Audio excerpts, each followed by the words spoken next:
mas a gente também pensa a cidade, Laurinha. Pensar a cidade, com Bruna Subtits.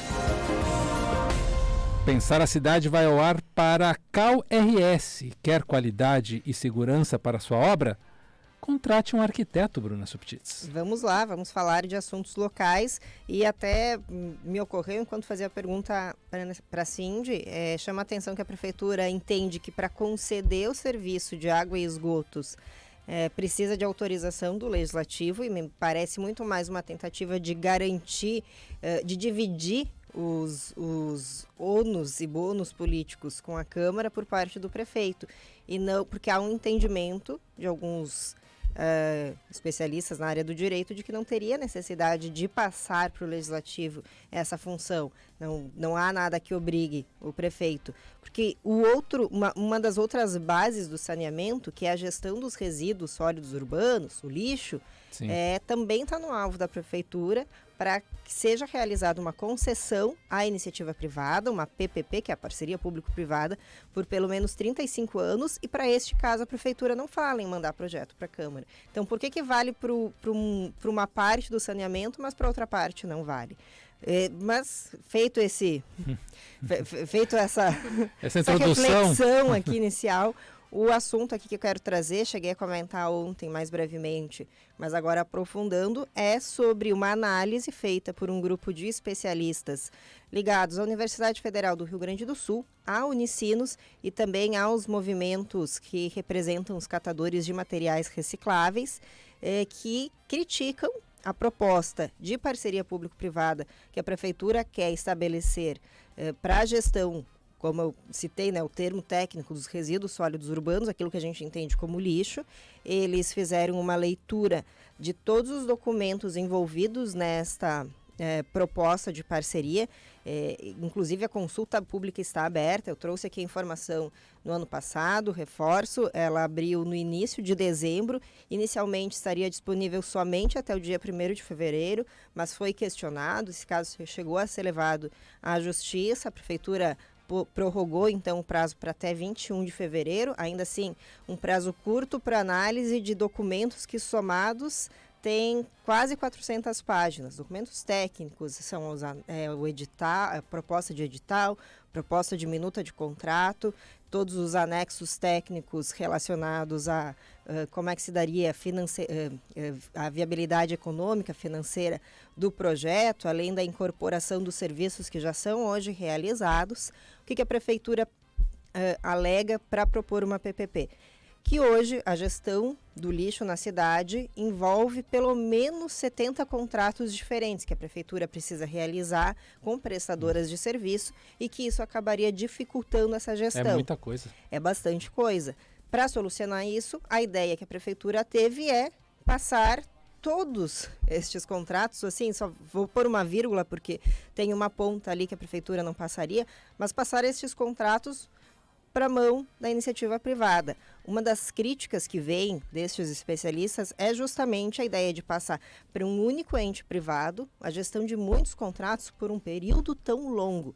A gente está falando de um volume de recurso bastante alto. Sim. Seria financiado essa concessão com a taxa do lixo que já é paga, a taxa de recolhimento de lixo que é paga junto ao IPTU, por todos os cidadãos aqui de Porto Alegre. Então a gente está falando, e aí essa informação é da Prefeitura, de recursos na monta aí de 1,2 bilhão neste período de 35 anos, para que se faça a gestão. É questionado o modelo de contrato, o modelo de concessão, essa PPP. Um dos argumentos é que, em não dando certo por qualquer motivo, a gente está falando de um contrato que seria difícil de reverter, muito caro para desistir, difícil de voltar atrás, então que isso aí poderia amarrar o poder público, a gestão, a cidade, a um contrato ruim ou oneroso para o município, somente porque abrir mão dele seria mais caro, seria pior, e que não considera que a partir dessa análise, e aí eu digo, li alguns documentos, não consegui ainda ler todos, são muitos mesmo, A gente acaba, precisaria de uma dedicação de tempo, e o que fizeram esses especialistas foi um conjunto ali de soma de esforços para se dividirem, quem é que vai ler qual parte, como é que a gente analisa isso, colocando então que assim, a prefeitura deveria, antes de propor essa concessão, abrir para a sociedade um debate sobre de que maneira a gestão do lixo ela pode ser solucionada, e se existe alternativa a essa ideia de passar para a iniciativa privada por meio de uma PPP, ou mesmo de que a prefeitura não seja responsável por gerir se ela alega que não está dando conta. Este documento ele está sendo apresentado, provavelmente está acontecendo ou tenha recém acabado uma apresentação pública, um evento público no Centro Cultural da URGS, estava marcado para iniciar às 9 da manhã. Foi transmitido, então também depois vou assistir pelo YouTube, no canal da Frente pela Gestão de Resíduos Sólidos Participativa de Porto Alegre. O documento também está disponível para quem tenha interesse. Se entrar ali no Jornal do Comércio, tem a minha matéria. Especialistas criticam proposta de PPP do lixo de Porto Alegre. Está na capa, só descer um pouquinho ali a rolagem. Boa. Ou então procurar nas colunas Pensar a Cidade. E ali tem toda essa explicação que eu estou dando, alguns outros pontos questionados por eles, e também o link para acessar o documento na íntegra.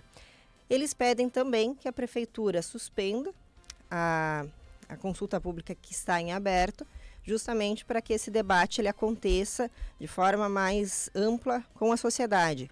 A prefeitura, procurei a prefeitura ontem, eles optaram por se manifestar por meio de nota, mas a prefeitura alega que a proposta já foi apresentada ao Ministério Público, ao Tribunal de Contas do Estado e também ao Fórum de Catadores de Porto Alegre, e compreende que isso já seria a abertura participativa deste projeto. Sim. Embora tenha sido realmente apresentado para estes grupos, não foi construído a partir dessa apresentação. Então, ele foi apresentado uma proposta já construída, já pronta. Mas a prefeitura está disposta a dialogar sobre o que já foi apresentado? O que a prefeitura já havia me respondido ainda no ano passado, quando abriu a consulta pública ali em dezembro, que as manifestações a serem feitas por meio desta consulta, que a sociedade contribua, serão analisadas e poderão ser incorporadas. Pode ser, pode não ser. A prefeitura também se compromete em responder todas estas manifestações que vierem por meio da consulta. Acontece que ela é bastante técnica. Deixa eu até abrir aqui a página onde fica a consulta, porque é um formulário online a ser preenchido, e para manifestação da pessoa que queira contribuir, ela precisa informar a qual documento ela está se referindo, e a gente está falando de 23 documentos diferentes, e o que naquele ponto a pessoa questiona ou quer contribuir. Então é isso, assim, não é um debate sobre a construção desta proposta, e sim que a pessoa diga lá no anexo tal do edital, na página tal, na linha tal, eu vi tal frase, gostaria de substituir por outra. Claro. Acaba sendo muito técnico e pouco construtivo na minha avaliação. Mas é isso, assim, eu trago aqui, o pessoal sabe o quanto eu me empolgo falando de lixo, e trago esse questionamento, assim, do campo da negociação política mesmo. Sim, porque tem muito por que uma parte do saneamento ela precisa ser dialogada junto aos vereadores, a Câmara precisa debater e aprovar ou não, e outra parte do saneamento, porque a gestão do lixo também é saneamento básico, porque essa não precisa e a prefeitura está só querendo passar. Não, e se a gente for falar de economia verde, não tem como a gente não colocar os catadores em primeiro lugar, como protagonistas disso. Que são os que realizam a triagem, a separação. São peça fundamental. Sem os catadores, e eles falam muito, né, que sem catador não tem reciclagem, e aí isso também é um dos principais pontos apontado por este grupo aí que fez a análise do documento, porque a prefeitura coloca à parte um contrato com as unidades de triagem, que hoje são formadas pelas cooperativas de catadores, que elas poderão ser contratadas pela prefeitura ou pela concessionária. Não atrela, não há uma obrigação, a concessionária ela terá a obrigação, sim, de cumprir com a triagem dos materiais, o encaminhamento para reciclagem, mas não tem essa amarra de como vai ser e por meio de quem. Então, os catadores que hoje estão instituídos na cidade podem talvez ficar de fora. E aí a gente está falando, e o dado que eles trazem aqui, que foi levantado junto ao CAGED, que é o Cadastro Geral de Empregados e Desempregados do governo, que em 2022, 1.934 pessoas trabalhavam como assalariadas ligadas a endereços de coleta, tratamento e disposição de resíduos em Porto Alegre. Nem todos esses são hoje contratados pela prefeitura, mas muitos sim. Essa cadeia poderá vir a ser desestruturada no caso da concessão, se ela for adiante, se não ficar informar, se não for muito claro como é que vai ser feito, assim, então essa contratação, isso sem falar dos catadores informais. Estes são os assalariados. Claro, não estamos falando dos catadores de rua que também fazem um serviço que é importante, embora tenha alguns, e o pessoal reclama, que espalham lixo, que acabam sendo mais associados à sujeira e à desorganização, mas no geral são pessoas que estão ali tirando de dentro do container aquilo que pode ser reciclado e dando um destino final adequado a um material que, podendo ser reciclado, talvez vá parar no aterro. Então a gente está desperdiçando o material. A questão ambiental e climática, para eu ir a fundo na questão, está aí também. Claro, porque o material que não ligado. é reciclado, ele tem que depois, para ser produzido novamente, ser extraído a sua fonte da natureza, e isso vai fazer com que você esteja gastando mais recursos para uma finalidade que poderia ser muito mais nobre por meio da reciclagem. Eu sei que já passei o tempo, só para fechar aqui, eu disse que uma parte do serviço não entraria na concessão pelo que está previsto, que é a varrição, que hoje é um serviço também ligado ao DMLU dentro da prefeitura, mas que não entraria na gestão dos resíduos. Então, esse serviço de manutenção de calçadas, calçamento e ruas, por meio da limpeza urbana. Então, isso ficaria à parte. Muito bem, Bruna Subtits, sempre completíssima. Só lembrando que o Pensar a Cidade lá no Jornal do Comércio não tem paywall.